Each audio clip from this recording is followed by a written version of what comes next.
Sonic Unleashed is about to turn 17 years old, which is honestly kind of crazy to think about. It holds up well in the gameplay department, and the art direction rivals AAA games coming out today, let alone other Sonic games. But there's an issue in regard to playing it nowadays. What's the best way to play it? The original versions on 360 and PS3 are low resolution and have frame rate issues. The Xbox One is better, but still not great. The Xbox Series consoles added the option for 60 FPS gameplay, making it the definitive version on console right now, but is it really the best way to play Unleashed? I beg to differ. But before we start, as always, absolutely annihilate the subscribe button. Subscribing is probably the best way to support the channel. And now, let's try playing Sonic Unleashed on PC in 2024. There's a couple of ways to play Unleashed HD on PC.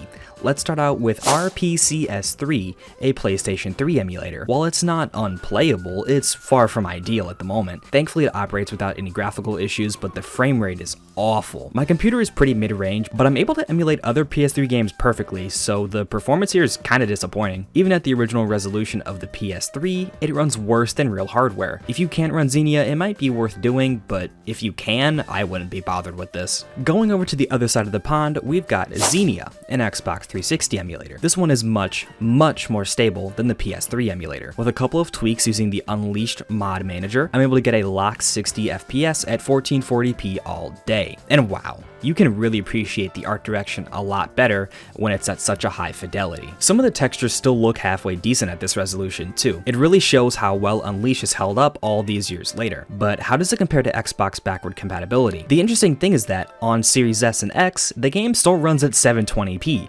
despite the fact that they could have easily made it run higher. As long as you have a good enough computer, you could have a much better experience than what's out there officially. Granted, the Xbox is going to be a much more stable experience, but the lack of clarity is a major downside, especially if you're playing at a large 4K TV like mine. Speaking of stability, let me cover some of the issues I've encountered while playing on Xenia. For one, the VSync implementation that Xenia uses is called triple buffer VSync, which basically means that whenever the game can't hit a steady 60 FPS, the frame rate will drop to the nearest multiple, which is 40, at least I think. I would be in an area where it would drop to 40, and then when I leave and come back, it wouldn't drop again.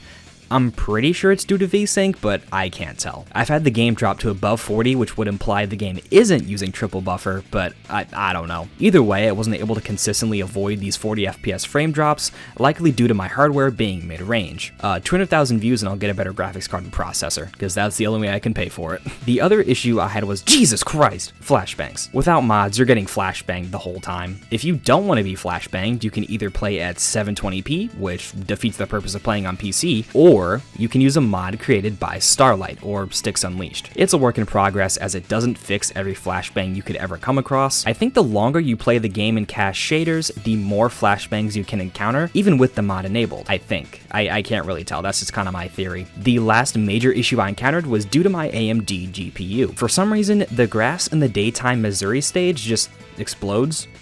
Don't ask me why, because I don't know. There is a mod that fixes this, but that mod conflicts with the flashbang mod. At least for anyone with an AMD GPU, this stage is unplayable at any resolution higher than 720. There may be some more stages that have issues like this, but I haven't run into any about halfway through the game. If you have an NVIDIA GPU, you won't run into this issue, thankfully. I'm not sure about Intel graphics cards, but since they're super uncommon, I doubt many people will run into an issue like this. And while that is kind of a lot of issues, honestly, it doesn't detract from the experience to the point where it doesn't become fun to play on PC. The 60 FPS alone makes it worth at least trying, but the higher resolution cements itself as the best way to experience the game, at least for myself. I personally don't own a Series X, so anytime I'm playing Unleashed on Xbox, it's on my Xbox One X. The Xbox One is basically 1-to-1 to the original 360 release, so PC is far and above the best way to play for myself.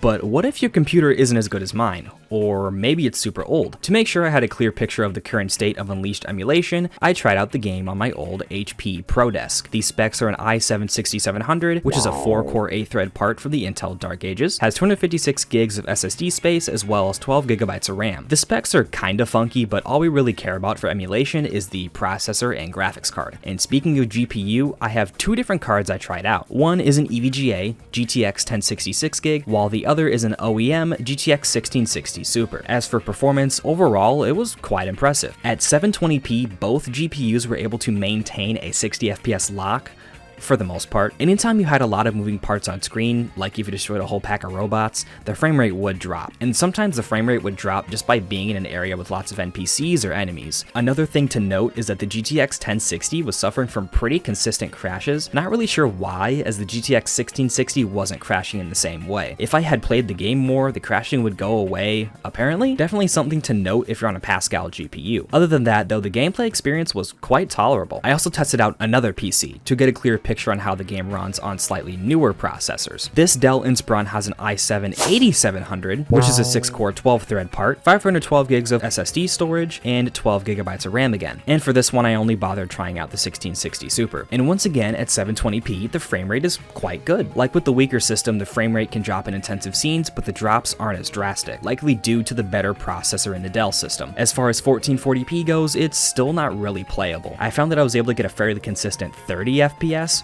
but at least to me, that defeats the purpose of playing the game on PC. This system only cost me around 250 bucks to make, so if you're looking to get an experience that beats the Series X, you're absolutely able to do that. And due to its 6-core 12-thread processor, it can play actual PC games too. I was able to get 60 FPS plus in Resident Evil 4 Remake, and I didn't even need to use FSR. That basically means that this PC can play pretty much any Sonic game with no issues, including Sonic Frontiers, which the HP ProDesk couldn't do with the 1060. If you want to set this up for yourself, I'll give you a quick rundown on how to do it. This won't be an in-depth tutorial, more so just a summary of what you need to do. Number 1. Get the game on your computer. Whether it be ripping your own copy or finding a download on the internet, you'll obviously need the game for this to work. Keep in mind that downloading games from random websites off the internet is technically illegal and could land you in hot water with your ISP. Number 2, install Xenia. This one is pretty simple. Number 3, download and set up Unleashed Mod Manager. This one is also pretty self-explanatory. All you gotta do is point UMM to certain game files on your PC. Keep in mind though that your copy of Unleashed needs to be extracted. Google is your friend here. Number 4, install patch files and put in patches folder. Within Xenia, make a folder called patches and put the Unleashed patch in there. Open the patch and turn it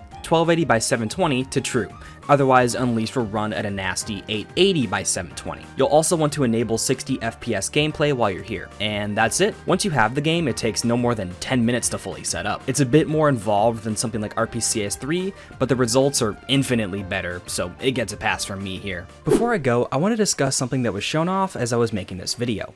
On Twitter, a developer of sorts was discussing their Sonic Unleashed PC port, and obviously this got a lot of attention from people excited at the prospect of playing the game without an emulator in the way. The issue with this news was that the creator of the port lied.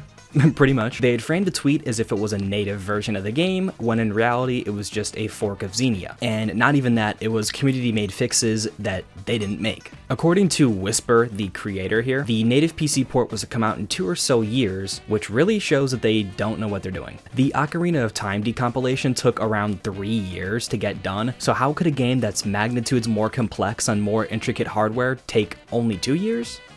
The math is not mathing. They also claimed that they made their own fixes to Xenia that would help improve performance, which they never showed off, again, because they're lying. The problem with making their own Xenia build for Unleashed is that these fixes did not need to be on their own. They should have just been added to Xenia in the first place, if they actually are making any fixes, which again I doubt. Xenia is open source, so they're more than welcome to add those in. People rightfully called them out, and after a day or so, the tweet was gone, and so is their Discord server, which amassed a lot of users. I think it was at the peak like 1,500, and then it whittled away to around 900 before the server was deleted. They never showed any footage on their Twitter, and the one piece they did upload to their YouTube is now gone, of course. It was enlisted in the first place, and I can't even find it anymore. And there was nothing in it that made it look like it was actually anything of substance. It literally just looked like Xenia running Unleashed. So, yeah. The reason why they closed the project was due to all the backlash they were getting, because they were lying. All in all, the whole situation just seems like an overzealous kid who promised the world and it couldn't deliver. So, should you play Sonic Unleashed on PC in 2024? Yes, absolutely. This game deserves to be in the highest fidelity possible, and as long as you have the hardware, you can absolutely make that happen. Real quick, I also want to address an issue with my footage. The footage I got was covered in screen tearing, and that's because I didn't modify a setting within Xenia. Once I did, it looked a lot better with no drop in performance. And by the time I recorded all the footage, I didn't want to have to record that all again without screen tearing. My lone Patreon supporter at the moment is Azu Crystal, and if you'd like to join her, the link will be in the description. I've also got my YouTube memberships open if you would rather support that. Also, for any member of the Patreon or YouTube memberships, you will now get access to early videos. I didn't do this before, but I'm finally adding it in. Early videos means that you'll get access to my videos that are a work in progress. And for a YouTube membership exclusive perk, you'll get access to completed videos early as well. This will depend on the video, as news videos may only get you early for an hour or so, but a video like this will net you around a day's early access. Pretty cool, right? I'll be taking feedback from anyone who joins in order to improve it as well, but that's pretty much it for me. I'll see you guys in the next one. Peace.